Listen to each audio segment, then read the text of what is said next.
And welcome to this week's edition of the Blue Jays Weekly Recap, where in this week, the Blue Jays extended president and CEO of the team, Mark Shapiro, to a 5-year deal.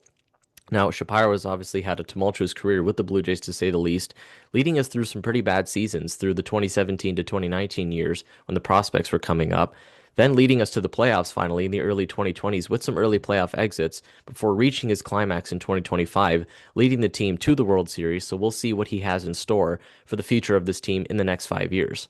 The team also inked Cody Ponce officially to that 3-year, $30 million deal. And based on what John Schneider said during these winter meetings, it's sounding like he will have the opportunity to compete for a starter spot come spring training. So we'll have to see how that pans out. They also held that Dylan Cease press conference during the winter meetings where we got to see him for the first time in a Blue Jays jersey. And with earlier in the week, seeing that Yariel Rodriguez DFA, that opened up another roster spot on the 40-man.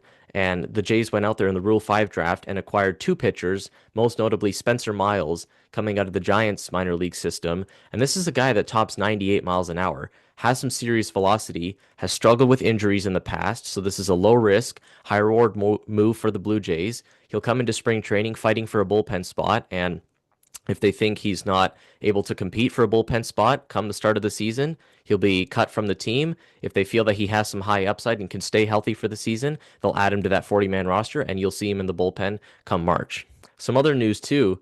Our guy, David Popkins, was named top coach by Baseball America this past week. Pop was a great influence on the hitters this past season. We can't wait to see what he's going to do with the hitters going forward. He was really a force in getting them in the right mindset and the right approach at the plate. So we'll see what he does going forward with this team, and hopefully he can lead them to more great offensive seasons.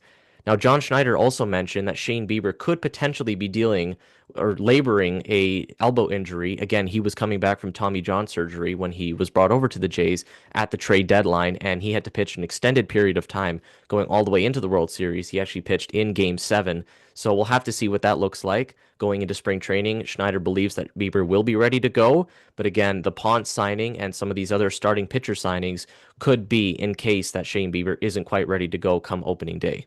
That does it for this week's recap. Another week has gone by where there's no Bo Bichette or Kyle Tucker news. Could next week be the week that we finally see a Kyle Tucker or Bo Bichette move? Stay tuned for that. Check out our YouTube channel. Check out our Spotify, all our social media linked in our description, and stay tuned for more Blue Jays content coming your way soon.